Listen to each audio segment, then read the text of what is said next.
নমস্কার বন্ধুরা, আমি কামাল। আপনারা শুনছেন হরর নাইট বাংলা।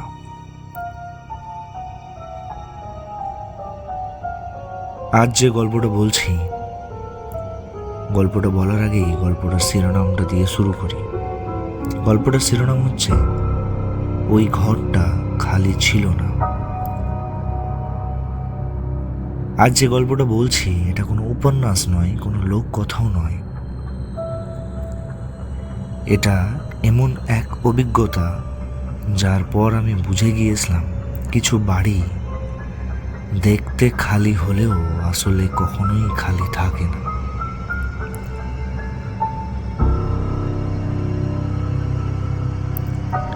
আমার নাম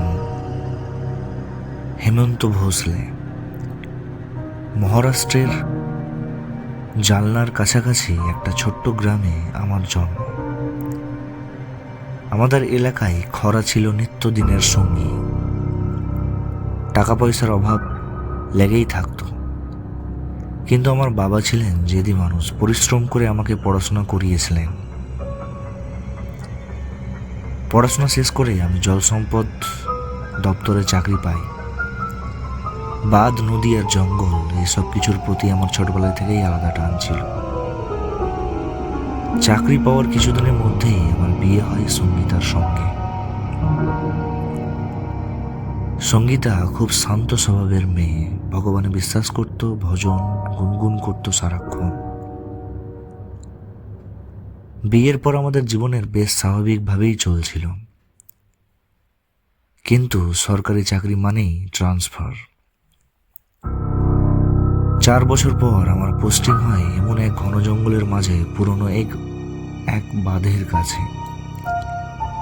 ওখানে একটা সরকারি কোয়ার্টার ছিল। চারপাশে কয়েকটা বাড়ি থাকলেও আমাদেরটা ছিল সবার থেকে আলাদা। বহু বছরের পুরনো বাড়ি, কাঠ আর পাথরের তৈরি। চারদিকে শুধু জঙ্গল আর নিস্তব্ধতা। প্রথম দিনই একটি অদ্ভুত ব্যাপার ঘটে। আমরা জিনিসপত্র গোছাচ্ছিলাম, হঠাৎ ছাদের দিক থেকে কিছু টেনে নিয়ে যাওয়ার শব্দ পেলাম। আমি আর সঙ্গীতা একসঙ্গে তাকালাম। উপরে একটা ঘর ছিল যেটা বাইরে থেকে তালা দেওয়া। শব্দটা আবার এলো। কাঠের কিছু যেন মেঝের উপর ঘষা হচ্ছে। আমি বললাম, হয়তো ইঁদুর বা বনবিড়াল। উপরে গিয়ে দেখি ঘরে তালা ঝুলছে, চাবি কোথাও নেই। ভিতরে উকি দিলাম, শুধু অন্ধকার। সেদিন বিষয়টা এড়িয়ে গিয়েছিলাম, কিন্তু দিন যেতে যেতে সঙ্গীতার আচরণ বদলাতে লাগলো। সে আর ভজন গাইত না, প্রায় জানলার ধারে দাঁড়িয়ে জঙ্গলের দিকে তাকিয়ে থাকত। ডাক দিলে চমকে উঠত, যেন অনেক দূর থেকে ফিরে এসেছে। আমার কাজের জন্য প্রায় গভীর রাতে ফিরতে হতো। এক রাতে ফিরেই দেখি সঙ্গীতা আধ ঘুমিয়ে বসে আছে, চোখে ভয়। সে বলল, আমার মনে হচ্ছিল ঘরে ভেতরে কেউ আছে। আমি ওকে শান্ত করলাম। কয়েকদিন পর একদিন আমি তাড়াতাড়ি ফিরছিলাম, দেখি সঙ্গীতা মেয়েকে কোলে নিয়ে আঙিনায় বসে আছে। সে কাঁপতে কাঁপতে বলল, দুপুর থেকে ছাদের উপর হাঁটার শব্দ হচ্ছে। আজ আমি ছায়া দেখেছি। আমি ঘর তন্ন তন্ন করে খুঁজলাম, কিছুই পেলাম না।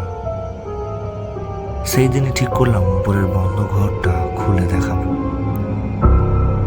চাবি জোগাড় করে দরজা খুললাম। ভিতরে শুধু একটা পুরনো চেয়ার, তবু ঘরটা অস্বস্তিকর লাগছিল।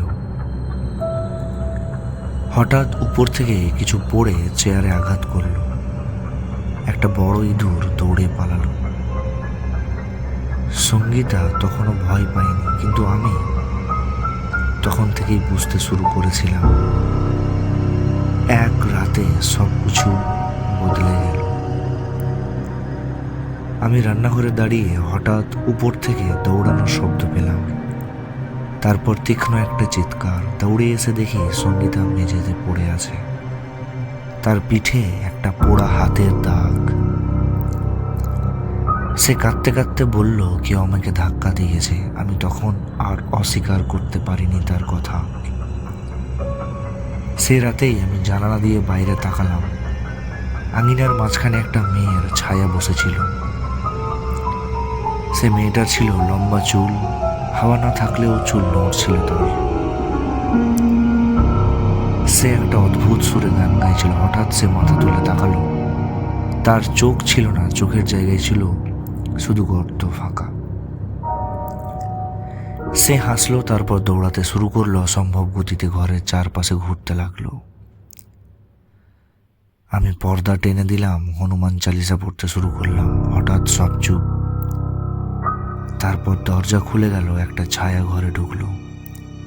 সে আমার দিকে তাকিয়ে ঘাড় কাত করে হাসলো। তারপর ধীরে ধীরে সিঁড়ি বেয়ে উপরে উঠলো। হঠাৎ বুঝলাম আমার পাশে কেউ নেই, সঙ্গীতা আর মেয়ে নেই। আমি ছুটে উপরে গেলাম। বন্ধ ঘরের দরজা খোলা। ভেতরে দেখি সঙ্গীতা চেয়ারে বসে, কোলের মধ্যে মেয়ে মাথা রেখে শুয়ে আছে। সে চুল আঁচড়াচ্ছে, কিন্তু তার চোখ, সেগুলো আর আমার স্ত্রীর চোখ নয়। কোনায় দাঁড়িয়েছিল ওই ছায়া, ভাসছিল তার হাত মেয়ের দিকে বাড়ছে। আমি চিৎকার করে ঝাঁপিয়ে পড়লাম, মেয়েকে কোলে নিয়ে দৌড়ালাম। তার শরীর বরফের মতো ঠান্ডা। আমি আর পিছনে ফিরে তাকাইনি। পরের দিন আমরা সেই বাড়ি ছেড়ে চলে যাই। আজও জানি না ওটা কি ছিল, কিন্তু একটা কথা জানি, ওই ঘরটা খালি ছিল না। তাহলে আজকের মতো এখানেই গল্পটা শেষ করলাম বন্ধুরা। গল্পটার ফিডব্যাক অবশ্যই কমেন্টে জানিও। ধন্যবাদ।